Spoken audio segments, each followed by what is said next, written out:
Excel's ribbon. That's their definition. I never used the word ribbon, but let's just go with it. Ribbon, this is your lifeblood. This thing up here, this directory, this guide, this ribbon is your map in order to walk through all the different features within Excel. There are a lot. You can see all you do with your mouse is you just roll down and you can see all this stuff. I'm going to explain, not in this particular video, but in my courses, I'll explain every one of the features. And they're seemingly endless and many, many, many that are not viewable here that you can incorporate. So I'm going to show you how to use the ribbon and how does it work. Over here is a narrative. Here is what I'm going to discuss today. And then down below, here's some pictures. So let's turn over a few rocks and find those hidden jewels within Excel's ribbon. Brad Williams, Excel Primed. How to use the ribbon and how does it work? We discussed earlier a little bit about the ribbon. Here's the layout. Here's the actual layout up here. We're going to have tabs. We're going to have commands. And then we're going to have sub-tabs, if you will. Here is what we're going to discuss: ribbon tabs, home, insert, page layout, formulas. Then below that, we're going to go down and talk about the commands. But first and foremost, let's delve into the ribbon tabs. Ribbon tabs, we have a home, we have insert, we have page layout, we have formulas, we have data, review, view, developer. We're not going to show developer.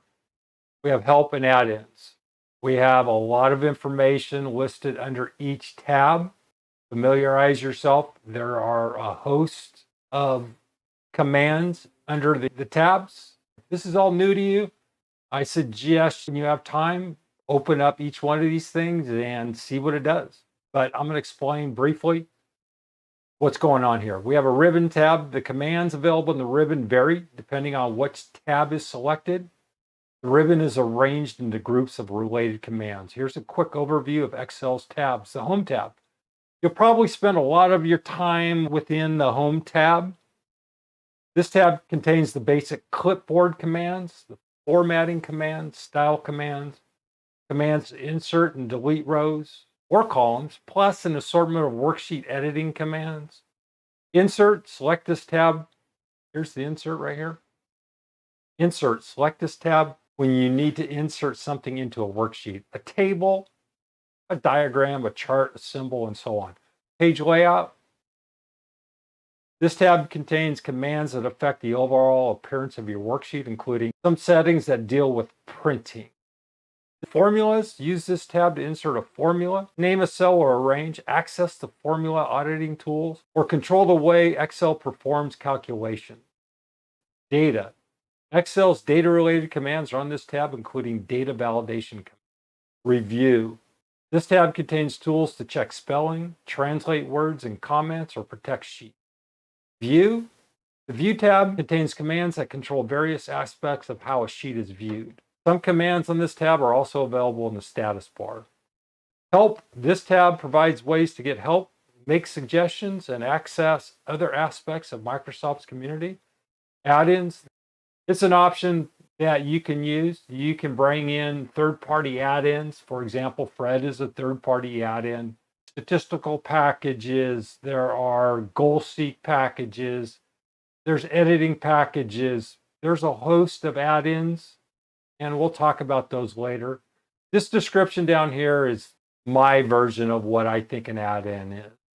In terms of the ribbon, let's go in and look a little bit under the hood. So we have the home tab. You're going to use this frequently. In the layout here is we have commands, and then we have clipboard and font and alignment, number, styles. I'm not going to get into how you define this. The way I describe this in the tutorial is if I find that we need to go into clipboard, I'm going to say home clipboard copy. Or I'll say home alignment merge and center. Or home number general. I'll try to do that the best I can. Sometimes I'm in a hurry. We have a lot of information to cover, and so sometimes I overstep or just misstate. I'll say home styles, and maybe I won't say normal. Or I do a lot of pointing here. That's why I use this cursor. So follow along the best you can. In terms of the functionality, we will discuss almost every one of these commands. Insert. You can see here, insert tables, illustrations, add-ins, charts, tours, filters, sparklines, links, text, page layout, themes, page setup, scale to fit, sheet options, arrange, formulas. Here we're going to have this function library, but a lot of this we can capture in the formula bar using the f of x here.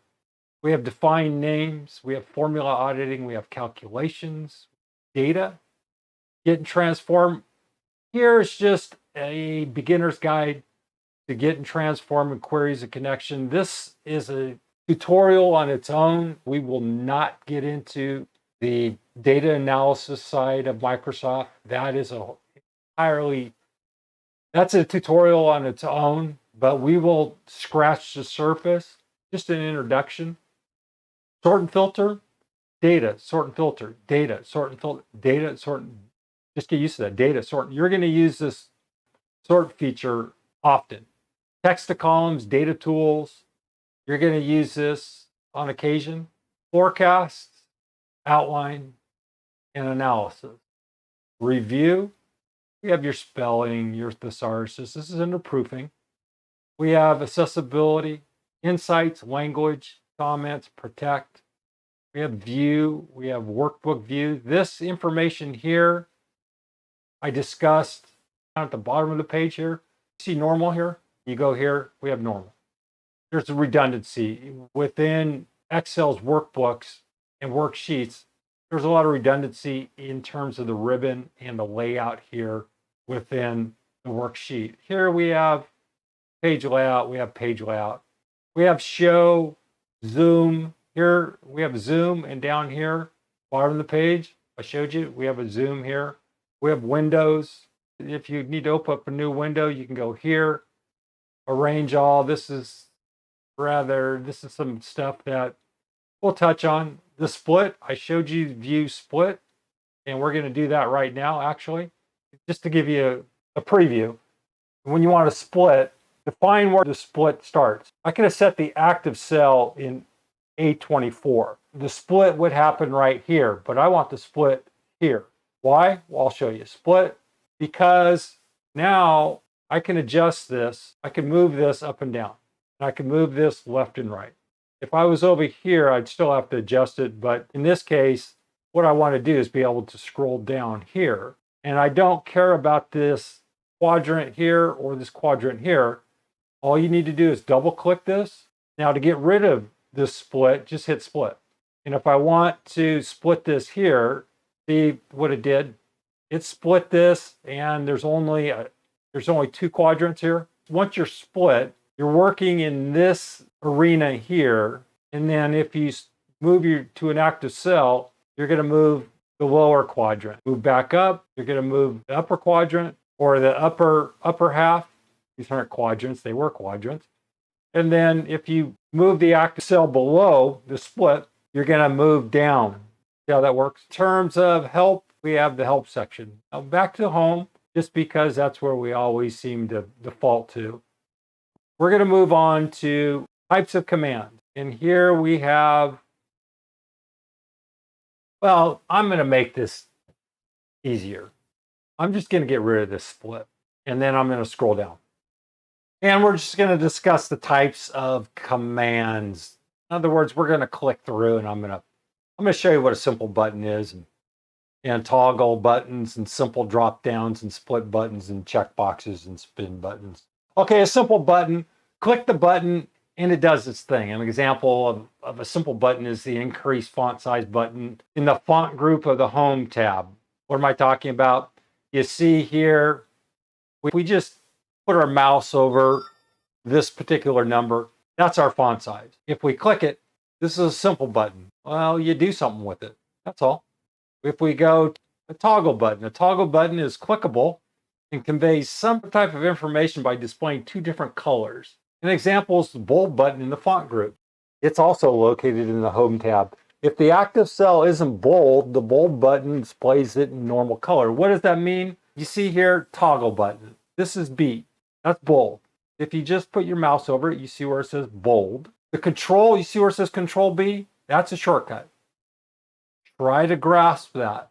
Try to remember, I'm going to push aggressively for you to master shortcuts. Why? Because it'll make your life so much easier, your workflow so much faster, and getting your job done more efficiently.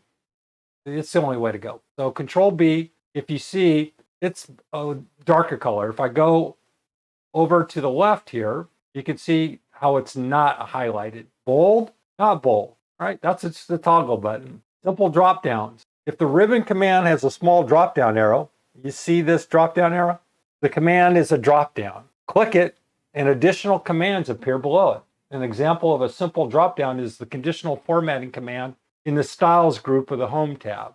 Well, we won't go down that road. We'll just get fonts. You see this? This is a dialog box. I'm going to refer to it as dialog box. Why? Because there's so many of them. Semantically, if we start parsing this, it just gets confusing. So anytime there is a box that opens up, I will probably refer to it as a dialog box. And then I may refer to it as format cells. Most likely not. I'm just going to say dialog box. And to get rid of it, just hit cancel. If you hear that irritating noise in the background, my speakers are on, and I have it on purpose. It's illustrative. It's for you. It drives me crazy, but I need to keep it on in order to demonstrate a lot of stuff. And when I hear a click like that, I need to define why it's clicking or why it makes that noise. Getting back to the simple drop down, we can go to number and we can see here's another dialog box. It may be defined a little bit different, but here is just another shortcut. These are shortcuts, if you will. Be sure to check out our extensive courses, which include Excel data and text manipulation for advanced users, beginners, intermediate. We also have this great essentials, the A to Z for advanced users, the comprehensive beginner level 1 and 2. Then we have our advanced formulas, strictly formulas, great set of courses, which we have a beginner level 1 and beginner level 2, this intermediate level, and we have this advanced level. Click on any of the links. There's a short video that explains everything about the course. Check it out. This information here in this box is the same as here in this number box. You see where it says general? General. See where it says number? Well, it refers to here. Oh, I can't do this together. If you see number, currency, etc., it's shown here or it's shown here. And this is a means of a shortcut, if you will. Redundancy, you're going to see a lot of it. You can access this information via the ribbon or through this drop-down arrow. You can also right-click and hit Format. We'll get into this a little bit later. Or you can hit Control-1. And there's just a lot of things you're going to need to learn. Split buttons. A split button combines a one-click button with a drop-down. If you click the button part, command is executed. All right, a split button, let me just show you. This is just nonsense. Here's a merge and center. Let me show you merge and center. We're going to just type out a bunch of just nothingness. There is a bunch of nothingness. You see how it does this? It rolls all the way across into cells D, E, and F. If we use this merge and center, we can click merge and center and it will do its thing. Or we can hit this drop down and it gives us options. So it has this split feature. And if I hit merge and center, we want to put this in one cell. So it's not merging into everything else. We have to click the entire range, hit merge and center. And now you notice this is just one cell now.